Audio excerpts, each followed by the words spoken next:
The night I understood my true place in my family was also the night everything changed. Though I did not know it then, sitting alone in a house stripped of candlelight, wearing a dress no one would see. I had heard the carriage leave at 7:30.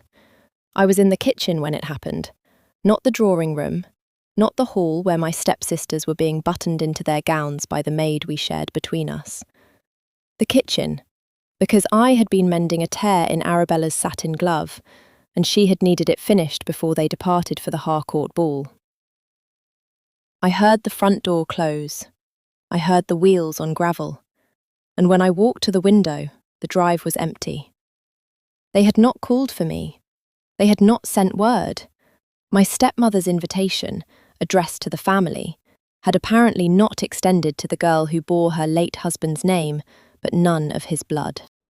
I stood at that window holding Arabella's spare glove, the one she had not needed after all, and I felt something in my chest go very still. Not heartbreak. I was past heartbreak with the Chesham women. This was something colder and quieter. The click of a lock turning, a door I had been trying to hold open for 4 years, finally shutting. I set the glove down on the table and went upstairs. The Harcourt ball was the event of the season. Lady Harcourt hosted it once a year at her London house on Berkeley Square, and an invitation was not merely social, it was currency. My father, before he died, had been a close friend of Lord Harcourt.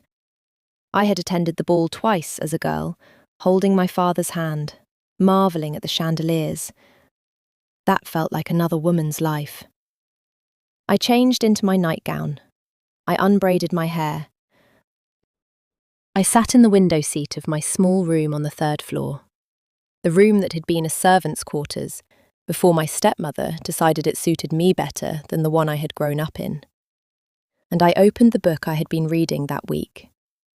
A volume of Cooper's poems, the only thing my father had left that my stepmother had not sold. I read the same page 3 times without absorbing a word. It was not the ball itself I mourned. It was the completeness of the erasure. To be excluded was painful. To be excluded so casually that no one in the household thought it worth mentioning. That was something else entirely. I was not even important enough to be deliberately cruel to. I was simply forgotten. Or so I believed. What I did not know, what I would not learn until much later, was that I had not been forgotten at all. My stepmother, Mrs. Lydia Chesham, had written to Lady Harcourt 3 weeks prior, requesting that my name be struck from the guest list. Her reason, as Lady Harcourt would eventually tell me herself, was brief and poisonous. Miss Whitmore has been unwell and will not be attending this season. I was not unwell. I had not been unwell a single day that year. But Mrs. Chesham had decided, apparently, that this was the season she would remove me from society entirely. And the Harcourt ball was simply the first cut. I knew none of this that night. I only knew the silence of an empty house, the distant sound of hooves on the street below, from other carriages carrying other people to the same place I was not wanted, and the faint smell of Arabella's perfume lingering in the hallway like a ghost of the evening I had been denied. I blew out my candle at 9 o'clock and lay in the dark with my eyes open. Across London, in a ballroom blazing with 500 candles, the Duke of Ashworth was considering whether it was too early to leave.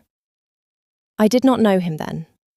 I would not know him for another 2 hours.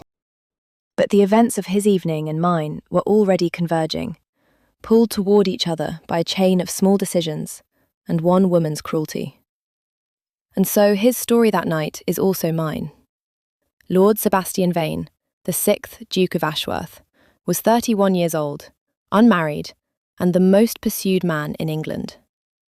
He had inherited the title at 24 after his father's sudden death, an apoplexy at dinner, a grotesque irony for a man who had spent his life in perfect control, and had spent the 7 years since managing an estate, a seat in Lords, and the relentless attention of every matchmaking mother within 200 miles of London. He was, by every account I would later hear, civil but unreachable. He danced when etiquette required. He conversed when addressed. He smiled so rarely that, when he did, it was discussed for days afterward.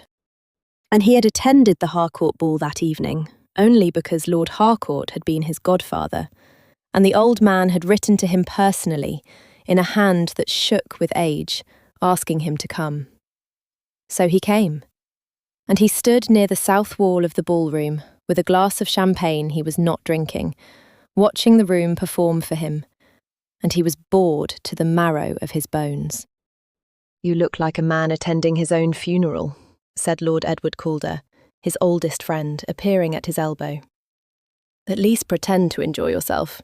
Lady Harcourt will notice." "Lady Harcourt notices everything," the Duke replied. "That is precisely what concerns me. She seated you beside Miss Arabella Chesham at supper. I don't know who that is. Blonde, green dress. She's been watching you for the last 20 minutes. Everyone has been watching me for the last 20 minutes. It's the only sport this room offers." Edward laughed. "You're insufferable. Dance with someone, eat something. Stop standing against this wall like a creditor waiting to collect." But the Duke did not dance. He remained at his post, watching the room with the detached precision of a man cataloguing obligations, and somewhere in the first hour of the evening he noticed something, or rather, the absence of something. He had reviewed the guest list before arriving. This was a habit born not of social eagerness, but of tactical self-preservation. Knowing who would be in the room allowed him to prepare his retreats in advance. And on that list, he had seen a name that had caught his attention for a reason he could not quite articulate. Miss Cecilia Whitmore. He knew the name. Old Whitmore had been a friend of his father's, a man of modest estate but excellent character, dead 4 or 5 years now. The daughter, he had heard, was still in London under the care of her stepmother. He had no particular interest in her, but he had been curious, in the detached way he was curious about most things, to see what Whitmore's girl had become. She was not in the room. He scanned the ballroom twice. He asked Edward, who knew everyone. He even, in a move that surprised himself, asked Lady Harcourt directly when she passed near him during the second dance. "Miss Whitmore?" Lady Harcourt's expression shifted, a tightening around the eyes that the Duke, who was very good at reading people, did not miss. "I was told she is unwell." "By whom?" "Her stepmother wrote to me." "And you believed her?" Lady Harcourt looked at him for a long moment. She was 73 years old and had survived 4 decades of London society by trusting no one and observing everything. "I believed," she said carefully, "that it was not my place to contradict a girl's guardian. But if I were you, Your Grace, and if I had known her father as well as yours did, I might wonder whether unwell was the only word that applied." She moved on.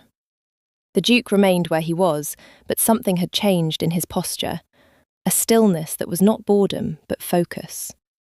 The sharp, intent quiet of a man who had found something worth his attention. At 9:30, he set down his untouched champagne and walked to the door. Edward caught his arm. "Where are you going?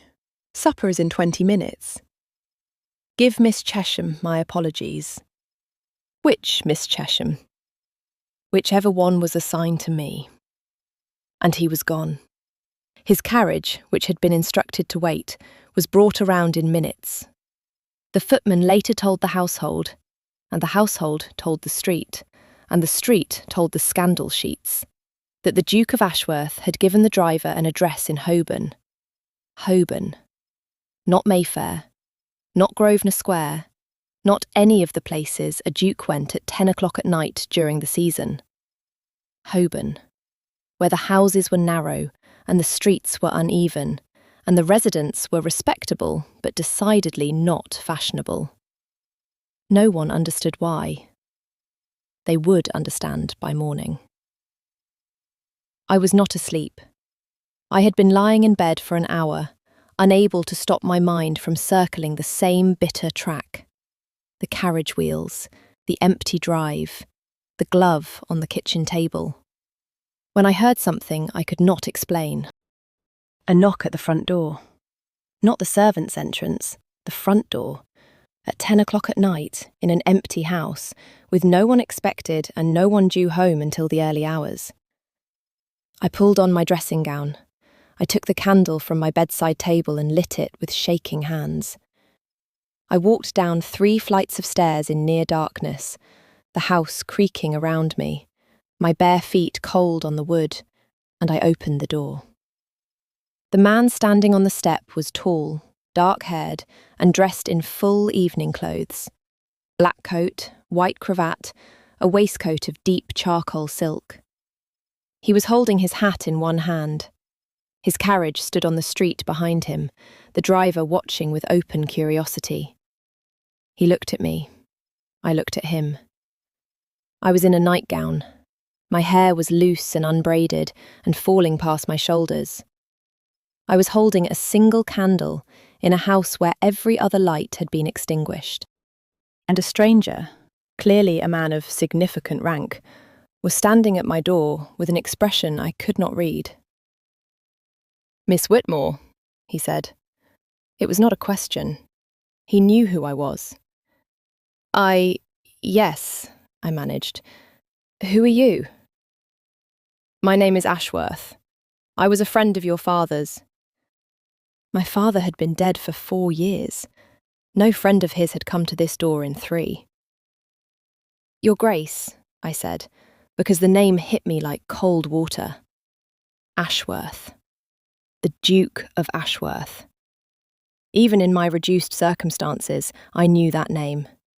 Everyone in England knew that name.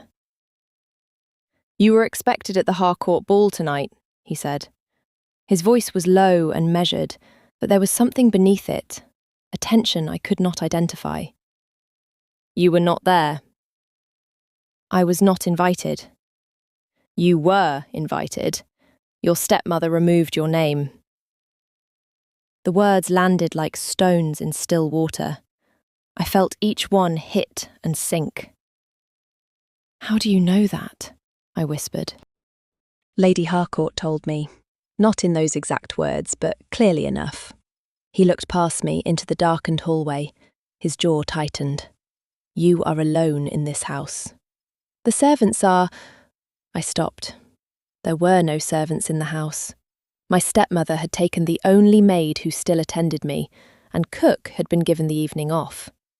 I was entirely alone. I had been entirely alone for 3 hours. "Yes," I said quietly, "I am alone." Something moved across his face. It was there and gone in the space of a breath, but I caught it.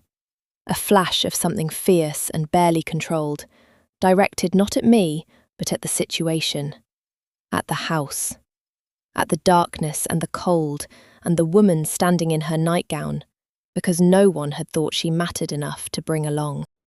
"Get dressed," he said. "I am taking you to the ball." "Your Grace."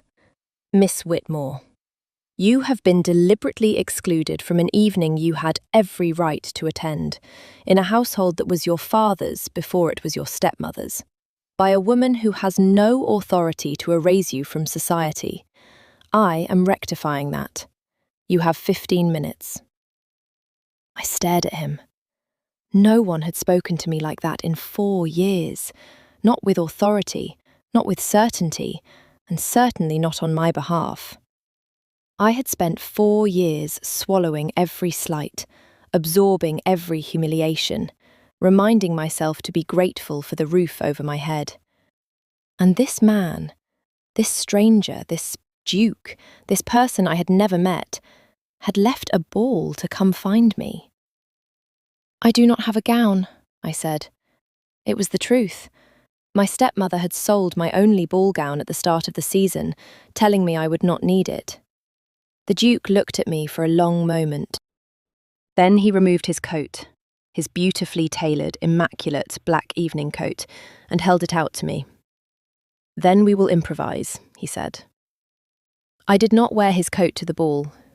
What I did was far more dangerous. I went upstairs. I opened the trunk at the foot of my bed, the one thing I had kept locked, the one thing my stepmother had not touched because she did not know it existed.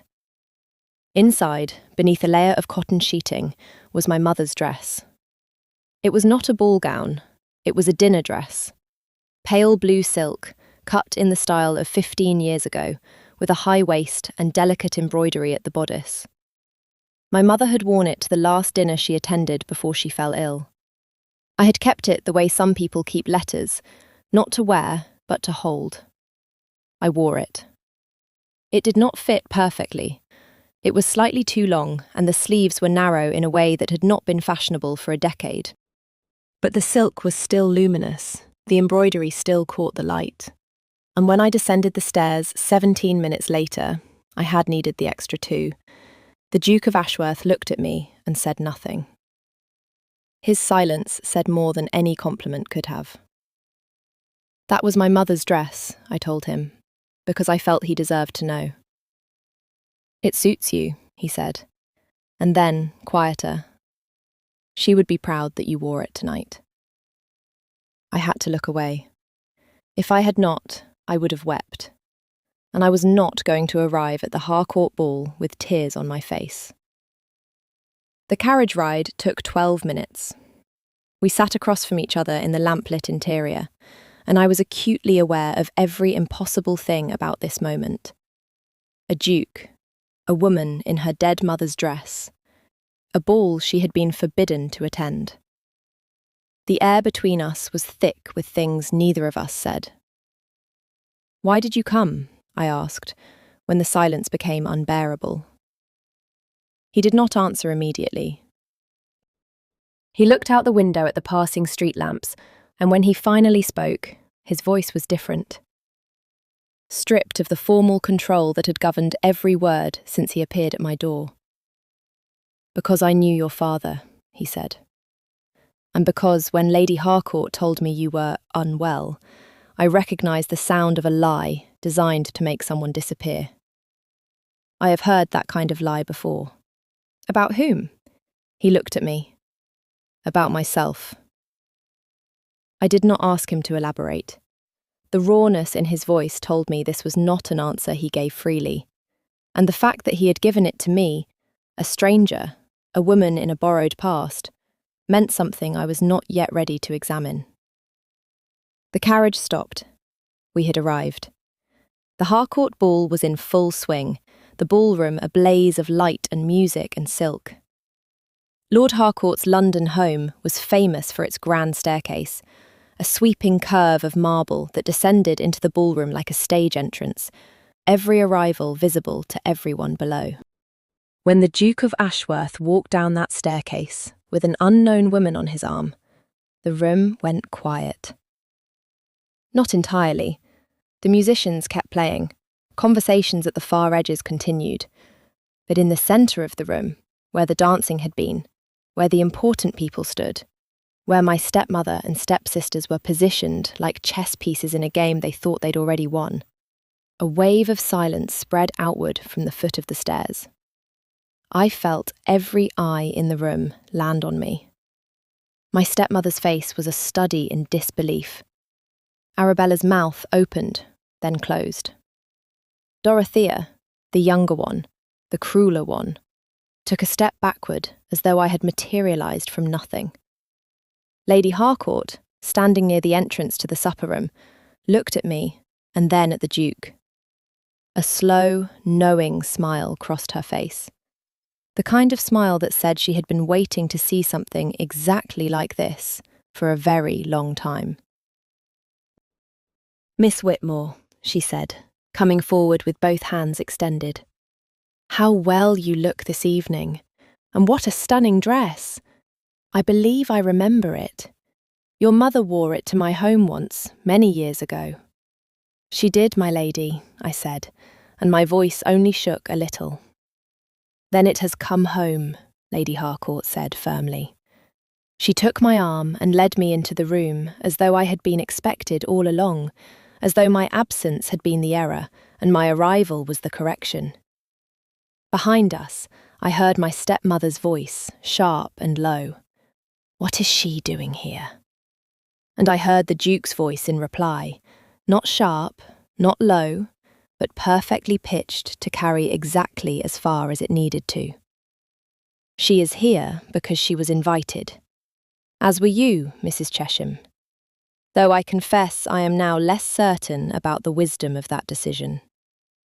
The silence that followed was exquisite.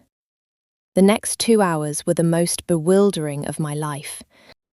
Lady Harcourt kept me at her side through supper, seating me in the place that had been reserved for Arabella, directly beside the Duke. My stepsister was relocated to a chair between 2 elderly widowers at the far end of the table, a repositioning that was accomplished with such smooth authority that no one could have called it deliberate, and no one could have believed it was anything else. The Duke spoke to me throughout the meal, not with the distant politeness I had observed him using with others, but with a focused, almost searching attention that I found difficult to withstand. He asked about my father. He asked about my reading. I had mentioned Cowper without meaning to, and he had seized on it with unexpected interest. He asked about the house in Holborn, and when I said it had been my father's house before it became my stepmother's, something darkened in his expression. Your father left no provisions for you specifically? He left a trust. My stepmother was named trustee. And the trust? Is managed at her discretion. She is judicious. Judicious, he repeated, and the word in his mouth sounded like a verdict. I should have been more careful. I should have deflected, smiled, changed the subject, done any of the things a woman in my position was supposed to do to avoid appearing pitiful or grasping. But the Duke of Ashworth had the most disarming quality I had ever encountered in a powerful man. He listened as though my answers mattered. Not as social currency, not as gossip, not as an amusement to pass the supper hour, but as information he was collecting with purpose. It frightened me, that attention, and it drew me, like candlelight draws a moth. After supper, he asked me to dance. The orchestra had begun a waltz, still slightly scandalous, still requiring that the gentleman's hand rest at the lady's waist, and he stood and extended his hand and said, simply, Miss Whitmore. I took his hand. His fingers closed around mine, warm, firm, unhesitating, and I felt the contact travel through my entire body like a note struck on a piano, resonating in places I had not known were still capable of feeling. We danced. I will not pretend I was graceful. I had not danced in years, but the Duke moved with a controlled precision that compensated for my uncertainty, guiding me through the turns with a hand at my waist that was correct and proper and absolutely devastating in its steadiness. We were close enough that I could smell sandalwood and something darker beneath it, leather, perhaps, or simply the warmth of his skin. His eyes were grey. I had not noticed that before.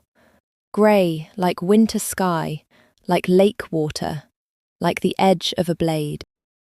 You dance well, he said, for a woman who has been made to forget she exists. I have not forgotten, I said. I was merely waiting. For what? For someone to open the door. His hand tightened at my waist, not improperly, just enough that I felt the shift, the fraction of increased pressure that meant something had changed in him. Some interior wall had received a crack. Then consider it open, he said. The waltz ended, we separated, and across the room I saw my stepmother watching us with an expression that was no longer disbelief. It was fury. The aftermath came swiftly. My stepmother did not speak to me in the carriage home. Arabella wept, whether from jealousy, humiliation, or genuine distress, I could not tell. Dorothea sat in the corner with a tight, calculating smile that I had learned over 4 years to fear far more than tears. Mrs. Chesham waited until we were inside the house, the door closed, the street beyond it dark and empty. "You will not see him again," she said. "I was invited to the ball. I attended." "You were not invited. I made certain of that. Then I suppose you should have made more certain."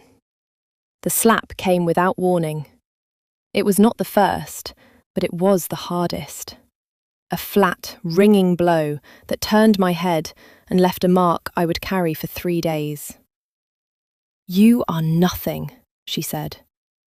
Her voice was shaking, not with remorse, but with the particular rage of a person who has lost control of something they believed was firmly in their grip. "You are a dependent in my household. You eat my food, sleep under my roof, and exist at my pleasure. And if you imagine for one moment that a duke, the Duke of Ashworth, has any genuine interest in a penniless, motherless, plain little creature like you, then you are more foolish than your father was, and he was the greatest fool I ever met." I stood very still. My cheek burned. My mother's dress, the silk she had worn, the embroidery she had chosen, felt like armour against my skin.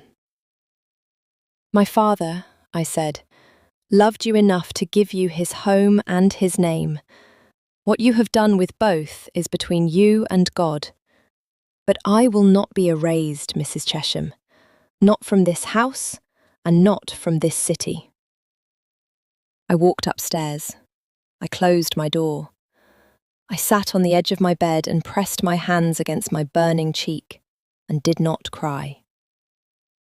I was done crying for the Chesham women. 3 days later, a letter arrived.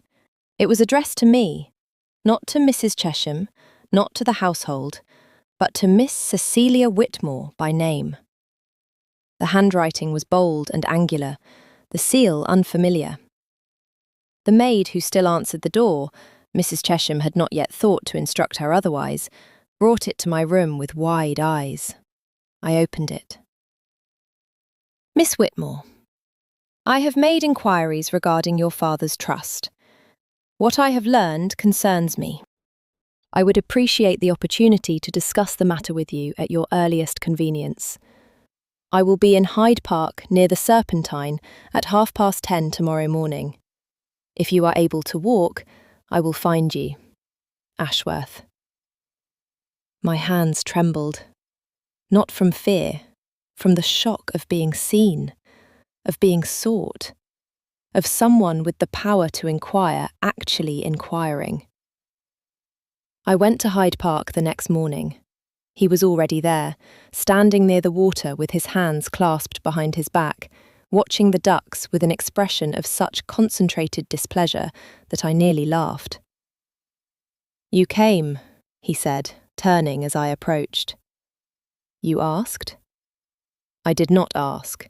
I informed you of where I would be and trusted your judgment." "Is there a difference?" "A significant one. Asking gives you the burden of refusal.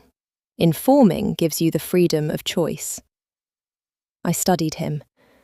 In daylight, out of the ballroom's golden haze, he was both more imposing and more human. There were shadows under his eyes, a tension in his jaw that had not been there at the ball. He looked like a man who had not slept well, though I could not imagine why. "You mentioned my father's trust," I said. "Yes." He began walking, slowly, and I fell into step beside him. A chaperone was out of the question. I had no one who would serve, and we both knew it. We walked in the open, visible to anyone, which was its own kind of propriety. "Your father's will established a trust of £4,000 for your maintenance and dowry. Your stepmother was named trustee. In the 6 years since his death, 4 years, he paused. Your father died 6 years ago, Miss Whitmore. No, he died 4 years ago. I was 18. The Duke stopped walking. He turned to face me, and his expression, which had been measured and careful, shifted into something I had not seen before. Alarm. Miss Whitmore, your father died in 1810. I confirmed this with the parish register at St. George's, Hanover Square, yesterday. It is now 1816. That is 6 years. The ground beneath me tilted. 6 years, not 4. I had been told by my stepmother that he died in 1812. I had a date. I had mourned on that date every year for what I believed was 4 years. But if he died in 1810, she lied to me, I whispered, about the year my own father died. Yes, the Duke said. His voice was tight and controlled, but I could hear the strain beneath it, the effort of containing something that wanted very badly to break free. And she did so, I believe, because the 2 additional years gave her time to restructure the trust before you were old enough to inquire. The solicitor who managed your father's affairs was replaced in 1811. The new solicitor is Mrs. Chesham's cousin. I sat down on the nearest bench. I did not choose to sit. My legs simply refused to hold me. The Duke sat beside me. He did not touch me. He did not offer comfort. He sat close enough that I could feel the warmth of his presence, and far enough that no passer-by could call it improper. And he gave me the time I needed to understand the shape of what had been done to me. My stepmother had not merely been cruel. She had been systematic. She had rewritten the date of my father's death, replaced his solicitor, and spent 2 invisible years dismantling the financial protection he had built for me, all before I was old enough to know what I had lost. How much remains in the trust? I asked. I do not yet know, but I intend to find out. Why? He looked at me, grey eyes, winter eyes, laid eyes. Because your father was a good man, and what has been done to his daughter is an obscenity. And because... He stopped. His jaw worked.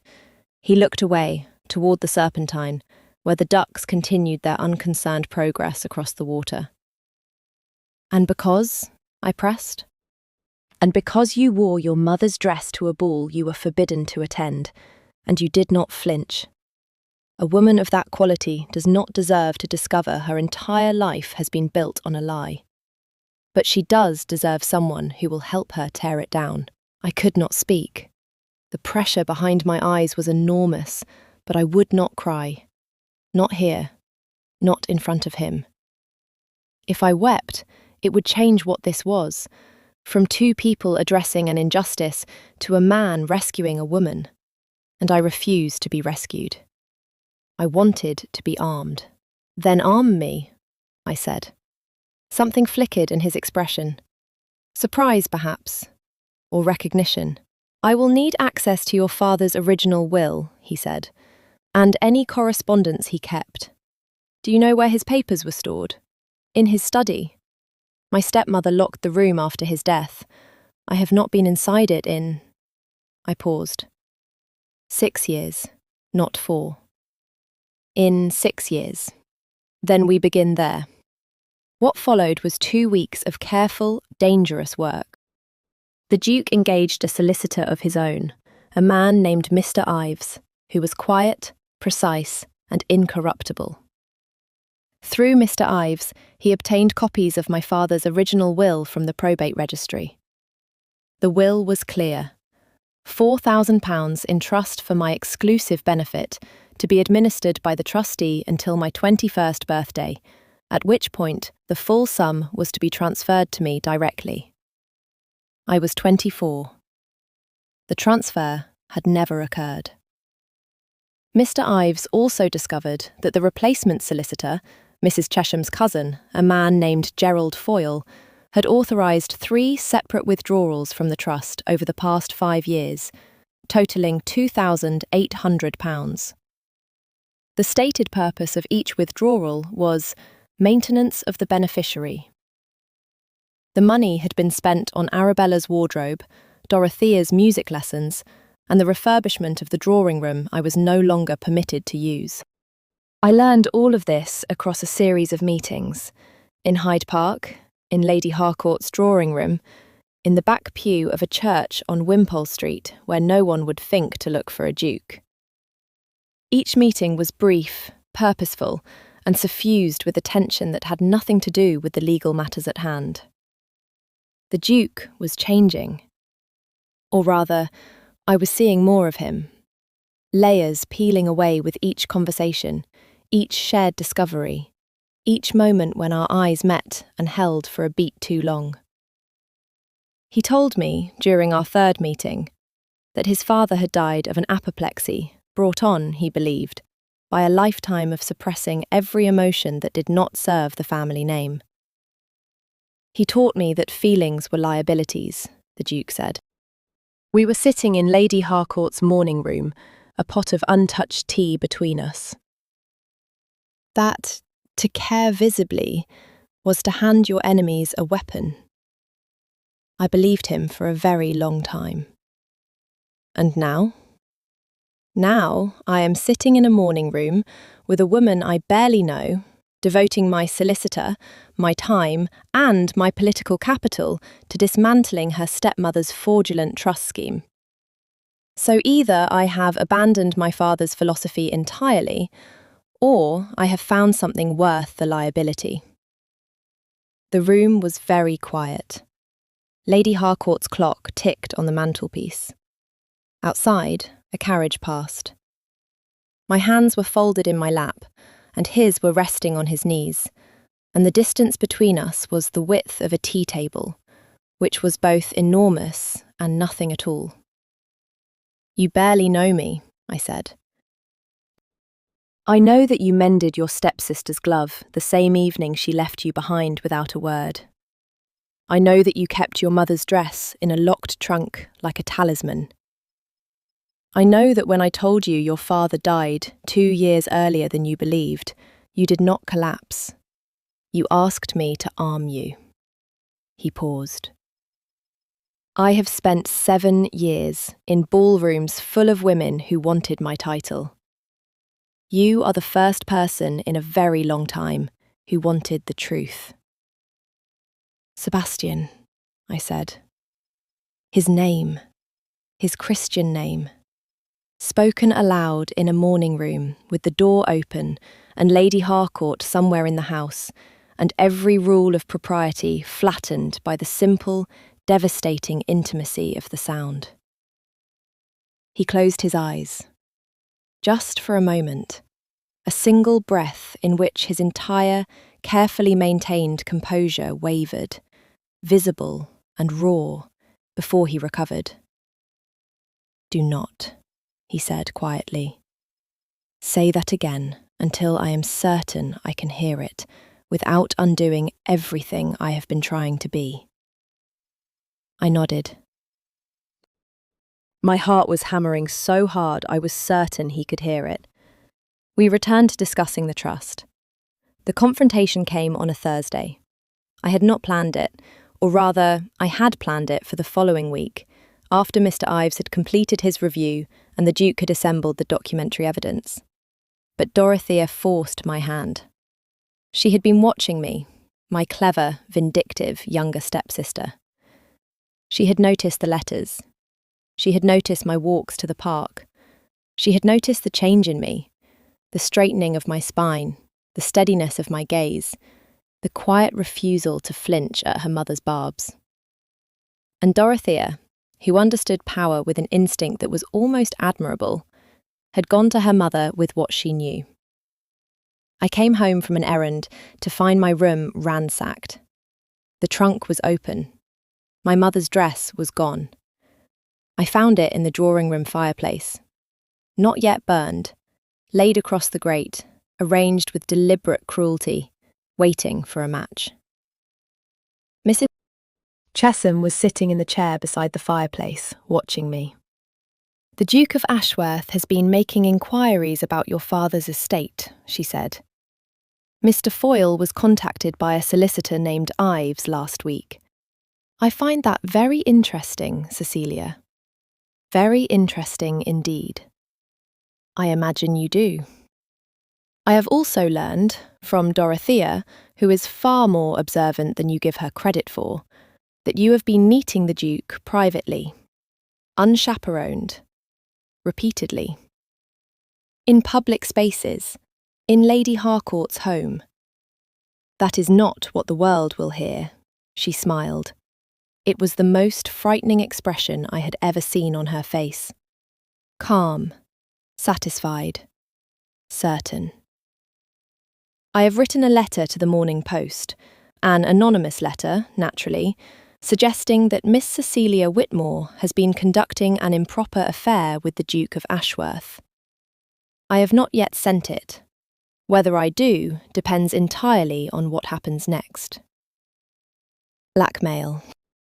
She was blackmailing me with my own reputation, the one currency I had left, the one thing she had not yet managed to take. "What do you want?" I asked. "I want you to stop. Tell the Duke you are no longer interested in the trust inquiry. Tell him you wish to end the acquaintance. Go quietly back to your room, and everything continues as it was." I looked at my mother's dress on the grate. The pale blue silk, the delicate embroidery, the last physical remnant of a woman I could barely remember but had never stopped loving. "No," I said. Mrs. Chesham's expression did not change. She reached for the matchbox on the mantel. "Then this burns, the letter goes to the post, and by Friday you will be ruined and homeless." "Send the letter," I said. My voice was steady. I did not know where the steadiness came from, but it was there, iron and certain. "Send it today. I will be at Lady Harcourt's house within the hour, and by tomorrow morning, every person of consequence in London will know exactly what you have done with my father's trust.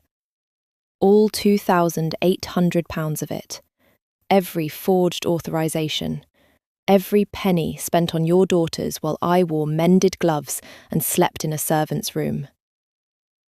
The colour left her face. "You're bluffing." "I am my father's daughter, Mrs. Chesham, and I have spent 6 years, 6, not 4 as you told me, learning exactly how small a person can be made to feel. I am done feeling small." I crossed the room. I lifted my mother's dress from the grate. The silk was cool in my hands, unharmed, the embroidery still catching the light from the window. I folded it carefully, precisely, the way my mother might have done, and I walked out of the room. Behind me, I heard the matchbox drop. Not struck, dropped from fingers that had lost their certainty. I went to Lady Harcourt's house. I told her everything. And Lady Harcourt, 73, indomitable, and in possession of the kind of social power that could build or break a reputation in a single afternoon, made 3 calls before tea time. The first was to the Duke of Ashworth. The second was to Mr. Ives. The third was to the editor of the Morning Post, who was, as it happened, her godson. By the following morning, the Post carried not a scandalous accusation against me, but a brief, devastating item about a chancery inquiry into the mismanagement of a gentleman's trust by his widow. No names printed, but enough detail that anyone who mattered would know exactly who was meant. Mrs. Chesham's letter, if she had sent it, never appeared.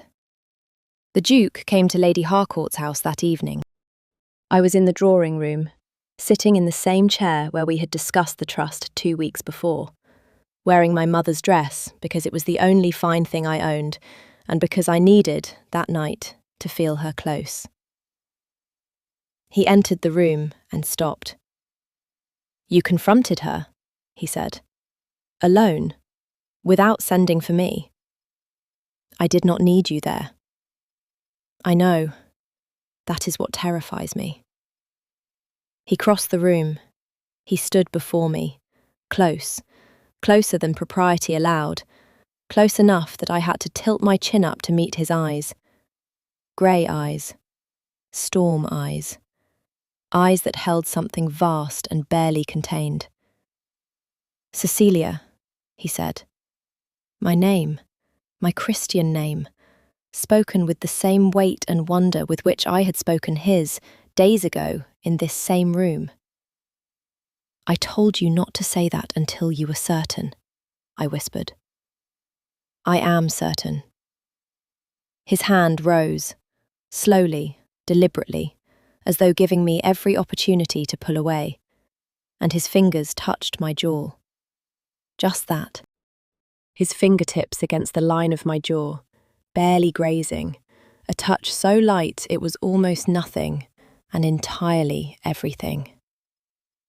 I am certain, he said again, that I left a ball full of 500 people to find a woman I had never met because something in me knew, before my mind had language for it, that you were the reason I had been waiting.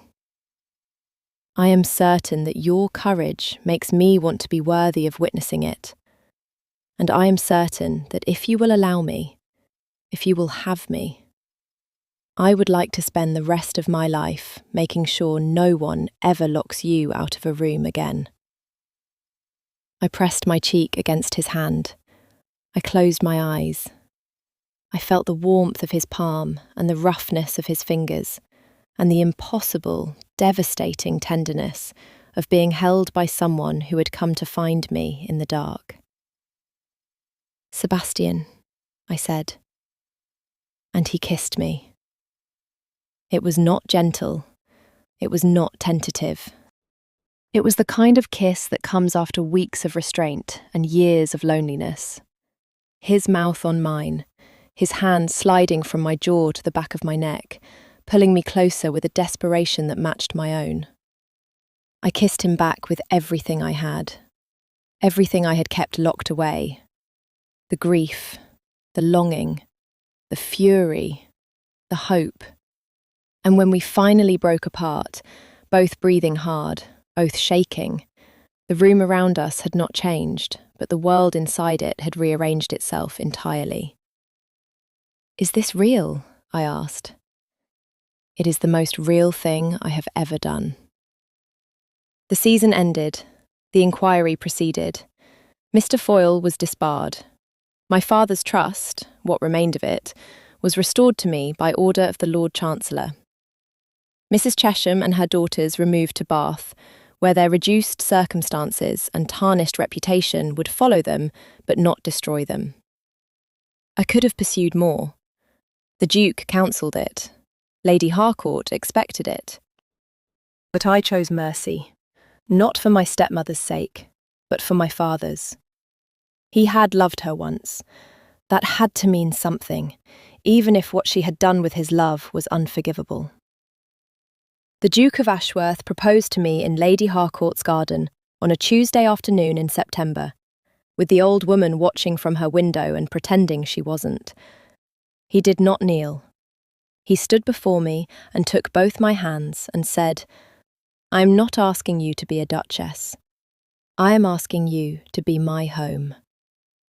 You are the only door I have ever wanted to walk through. I said yes. I said it immediately, without hesitation, without the coy delay that society expected, because I had spent 6 years having my voice taken from me, and I would never again hesitate to speak when I knew the truth. We married in October at St. George's, Hanover Square, the same church where my father's death had been recorded in the parish register, the same church where the Duke had discovered the first lie that unravelled everything. Lady Harcourt sat in the front pew and wept openly and without apology. I wore my mother's dress. It still did not fit perfectly. The sleeves were still narrow and the hem was still too long, and the style was 15 years out of fashion. But the Duke looked at me as I walked toward him, and his face, that controlled, composed, unreachable face, broke open with something so raw and unguarded that I heard Lady Harcourt gasp behind me. He looked at me like I was the answer to a question he had spent his whole life afraid to ask. A year later, in the library of Ashworth House, our library, with its tall windows and its leather chairs, and the particular way the afternoon light fell across the desk where Sebastian worked, I found a letter. It was tucked inside the Cooper volume. My Cooper volume. The one my father had left me. The one I had been reading the night the Duke came to my door. I had carried it with me from Holborn to Ashworth House, and I read from it often, usually in this chair, usually in this light. The letter was in my father's hand. It had been there all along, slipped between the end paper and the binding, invisible unless the book was opened at exactly the right angle and the light caught the edge of the folded paper. I had read this book 100 times and never seen it. I unfolded it with shaking hands. My dearest Cecilia, if you are reading this, I have left you too soon, and I am sorry. I tucked this letter where I knew you would eventually find it, in the one place that belongs only to you, in the book I hope you will keep when everything else is gone. I have done my best to provide for you. I have named a trustee, I have set aside what I could, but I know the limits of paper and law, and I know that the world is not always kind to women who are left behind. So I will tell you the only thing that matters. You are extraordinary. Not because of what you will accomplish, though I believe that will be considerable, but because of who you are. The girl who reads poetry in the kitchen, who mends other people's gloves without being asked, who looks at the world with clear eyes and refuses to pretend it is other than it is. The world will try to make you small. Do not let it. I love you beyond the reach of this letter or any other. Your father. I held the letter against my chest, and I wept. Not the bitter, swallowed tears of the girl in the dark house. These were the tears of a woman who had been found. By a duke at a door. By a father in a book. By herself, in the mirror, the night she chose to fight. Sebastian found me there an hour later, still holding the letter, my face ruined and radiant. He sat beside me. He read the letter. And then he pulled me close and pressed his lips to my temple and said, very quietly, "He was right about you." I leaned into him. The library was warm, the light was golden, and outside the windows of Ashworth House, the world continued its complicated, imperfect turning. But inside, we were home.